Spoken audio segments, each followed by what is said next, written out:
Welcome to the Oral Apothecary Podcast, authentic chat about medicines, pharmacy and healthcare in the UK. Pharmacists Jamie, Gimmo and STC take on topical and controversial stories, but keep it edgy yet light-hearted. Podguests share their desert island drugs, a career anthem and joyful patient stories. Welcome to episode 9. My name is Jamie Hayes. Coming up in today's episode of the Oral Apothecary, we're joined by Angela Carrington. Angela is a pharmacist and leads a team of medicine safety pharmacists across Northern Ireland. We'll hear from Angela in a moment as she shares, you know the drill by now, her desert island drug, her career anthem, and recommends a book for the Oral Apothecary Library. Our micro-discussion this episode will look at prescribing errors and the role of pharmacist-led prescriber feedback. Let me welcome my fellow apothecaries. STC is in Bournemouth and Gimmo is in Cardiff. Welcome both. What's news? Evening, Jamie. Evening, everybody. Evening. I'm not sure if it's news, but I think we chatted in the first episode about compassion in healthcare and compassion economics, and I was a little bit of a sceptic about some of it, but, on board with most of it. Well, I went to a webinar yesterday with Professor Michael West, who I think is one of the big names in this area. And he discussed something that resonated with me, so I just thought I'd share it. He talked about the ABC of core needs at work. So these are the sort of basic needs of what you need in work to not be stressed and to sort of have a meaning and fulfilling work life. And so they were, A, was autonomy. So the need to have control over one's work life. B was belonging, the need to be connected to, cared for, and caring of colleagues. And C was contribution, the need to experience effectiveness in work and delivered valued outcomes. And I just thought it was really interesting because if you are having a bad time in work or someone who works for you isn't, it's a useful framework to think about to support them. I was wondering about autonomy in that one. I think in COVID, a sense of belonging and contributions probably on the whole increased, but actually autonomy's been lost, which, may go to some way, along with everything else, but that might be a contributing factor at the moment to stress. So just thought I'd share it because it was, I thought it was interesting. Thank you. STC? I'm glad you've come up with something serious there, Gimmo, because when you said ABC of what you need at work, I thought you were going to say alcohol, biscuits and coffee. Could I just issue a warning to everybody? Because on the WhatsApp group this evening before we come on, Steve said, I'm feeling particularly upbeat tonight. so strap yourself in, everybody. So this is true because I'm on holiday this week and of course there's nothing to do and I've done loads of podcasts. So I've gone back to good old print and somebody suggested to me that I should read Adam Kay, This Is Going to Hurt, Diaries of a Junior Doctor. And if you haven't read it, I can tell you I have been belly laughing in the lounge this morning while I read it. I'm only about a third of the way through. But what a fantastically observed comedic book it is, and if you work in healthcare a lot of it is going to resonate. And I have to say there was one bit where he's talking about how you moved from one speciality and then he moved to obstetrics and he talked about how you don't know anything and yet you're expected to crack on basically. And I was chuckling to myself because when my daughter was born I was up at the non-business end obviously and there was a problem. And they said, we'll have to call the SHO. So they call the SHO and in walks this guy that up until the very week before was working with me on the care of the elderly ward. I gave him a knowing look, or should I say stare. He gave me one look and said, I think I better call the registrar.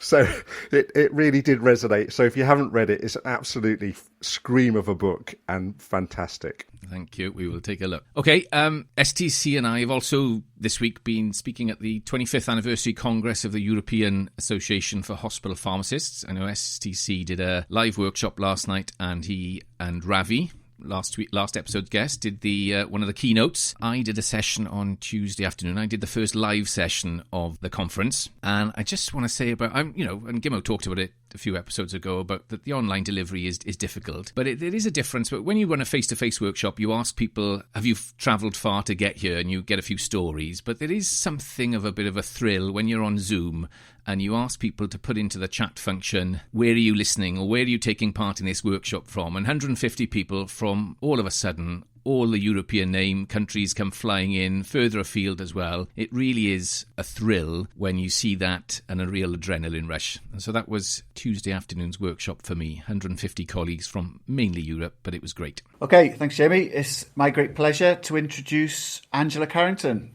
I've had the pleasure of speaking at the same conference on a few times with Angela when we've both been there talking about medicine safety. Angela leads the Northern Ireland Medicine Safety Team, which is a team of medicine safety pharmacists based within each of the acute trusts in Northern Ireland.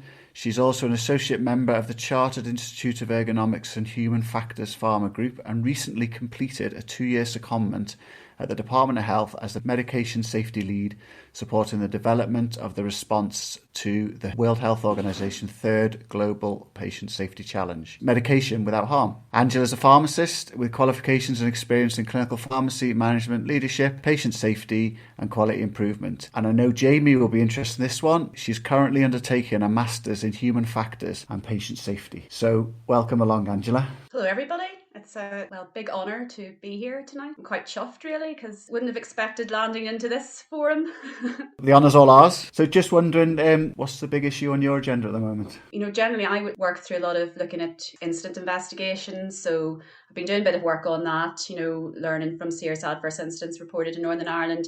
But today has been a bit of a chance to sort of catch up as well. I was actually catching up on the SPS session on the emergency steroid card. So I was trying to get my head around that and all the guidance and information, because we're going to do something slightly different in Northern Ireland, perhaps. We're still sort of tossing that about a bit, but we're thinking about combining the emergency card with the blue steroid card. So yeah, doing a bit of homework today. Good luck with that.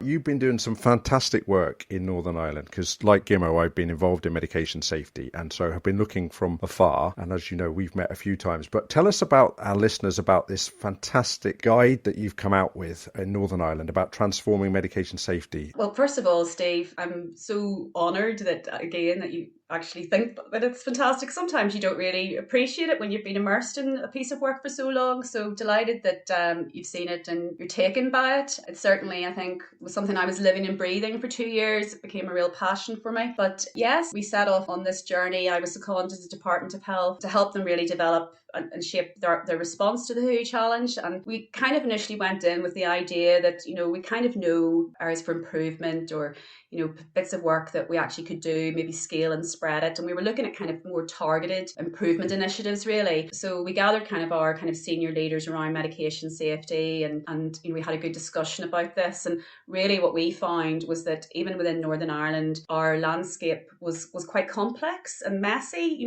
There seemed to be quite a lot of people, because again, like medicines cuts across all pathways and lots of people are involved. And that was reflected at a macro systems level. There was lots of people doing bits and pieces, but it wasn't joined up. There was no kind of alignment. There was no strategy. There was no kind of like, where are we going to with this? How do we align all our organizations to common set of goals where we can really make, transformational difference? And also a big ask was, we need to get this out of pharmacy. We need to get this away from out of the pharmacy profession. This needs to be seen and owned by everybody who interacts with a medication. Just like the oral apothecary, really. Yeah, I think it comes across loud and clear, and it's the first thing that I noticed, and I'm continually saying this. Yes, look, it's not about pharmacy. Yes, we can help lead it, but it's multidisciplinary, it's multifactorial. So your wheel on the first page with all the colours and the way that you've got all of the health leaders, it seems, in Northern Ireland to sign up to it, including the social care people as well as the dentists. I think it's fab what you've done. It really is. That was one of the bits that really interested me, was the sort of bringing in social care into the discussion, because I think that's where it's all at, really, isn't it? People take their medicines at home in care homes, and that's where 90% of the action is. Yet we focus it on in the care settings. So be watching that one with interest, I think, because that's a tough nut to crack, and it's great that it's in there front and centre. Yeah, and I think that the care home aspect is, will be strong, and it will be an area that we'll be working much more on. Certainly COVID has helped with that. I think it was to get across that this is a social movement. It's for change. That's what the WHO challenges are. The previous two challenges, clean care, safe care and safe surgery checklist, they really were about getting the whole system together to make that sort of, sign up to the change, really. And that's what we did. We try to make this like almost like everyone needs to pledge in. And that's why it was so important to get all the chief professional officers who had to sign into this, because it had to be seen by the reader that our whole healthcare is bought into this. That was obviously a big thing about it. But the other thing was we did a lot of engagement with patients, with our frontline staff. We initially went with our senior leaders and kind of did the, what's working well, what could be improved. We kind of got a sense of where we were going, but we thought we need to go out and, and ask people, what do they think is the areas of focus. And so we held kind of our symposium, and we to actually launch the challenge. So that was sort of around, I think, November 2018. But we also managed to actually get one of the WHO delegates over. So Simon Peterson, I had managed to contact him and persuade him to come over and speak at our event and share the kind of, the position from WHO. But it was a bit funny because it was a bit nerve-wracking, because I actually thought initially, maybe he'll, just do like a dial-in or something like that, from Geneva. The event was happening in a couple of weeks' time, and I thought, maybe we could, he can come along and share his wisdom. And he actually said, no, I might be able to come over. But there was a bit of kind of, is he able to, is he not? And the event was kind of looming, and you're thinking, is this going to happen? And then it was like, yes, it was all set, it was fine. But the time he was flying over, there was there was a big, massive storm going on. And I just thought, so the night before, I was thinking, is this guy going to come? Because like the agenda's done, it's gone out. Everybody thinks, the WHO guy is going to appear. So I was like, fingers crossed. So the minute like he texted me to say, I've landed, I went, fantastic. It was kind of like a sigh of relief. But no, and that was really good, because I think that really showed, we were taking this really seriously in Northern Ireland. And also we had our chief, medical officer, Dr. Michael McBride, also spoke at it. And like, we'd never had anybody outside of the pharmacy, profession at that level, speaking at our events. So that was really positive. We took a lot of information from those events. Again, I went and, we did like a summer road show. I visited all the trusts, our health, our healthcare board, talked to professional bodies, did public library engagement events as well. Did that with as another colleague who was also working at the department. And so we were just gathering sort of our information to kind of really check that, making sure that we were hitting the right chord, and making sure that we were doing the right thing. So we did use a kind of, that like an iterative approach to the design, and we did make changes, and, things were taken out, things were put back in again. But even the design was funny, because Simon from WHO, when you were talking about the wheel earlier there, Steve, he actually showed kind of like basically that, like almost, because we did kind of steal that idea of the wheel from WHO, and that was before they'd actually published it on, their actual WHO website. Angela, can I ask you something? Can I stop you? The blue colour on the wheel, I think it's on. You've got the collective leadership and the human factors, the e-health technology. We'll put this in the programme notes, people, listeners, and the quality improvement. I mean, it's so great to see the collective leadership and the human factors, which I think have been missing from this agenda for so long. What have you got to say about those? Start with the human factors. Where did it come from for you? I think for me, my world has always kind of dominated that sort of that approach. We're always, looking at incident data, looking at how we can improve the systems, looking at redesign of things. We've done quite a lot of work like that in Northern Ireland with my team of medicine safety pharmacists. We've designed a hyperkalemia kit. Could be now 15 years ago.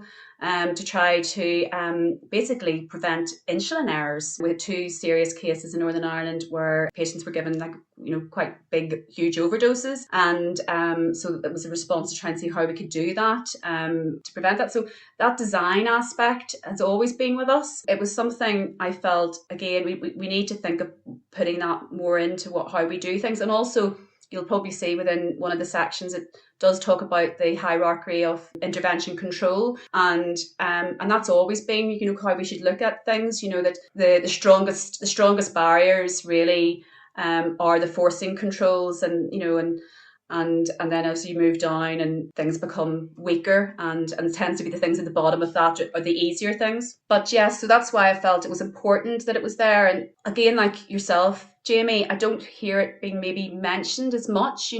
Quality improvement has really dominated patient safety for the last, 5 to 10 years. Yeah, no, I agree with you. I think it is great to see human factors in there, and I think it could make a big difference. It could make a big... When people understand what human factors really is about as well, when you talk about situational awareness, hierarchies, psychological safety, then all those things add massively to this agenda, don't they? So, Angela, that's all been fascinating stuff, and we're all medication safety, human factors type buffs on this Oral Apothecary. So no apologies for having you on to talk about it, because it is a great piece of work. But would you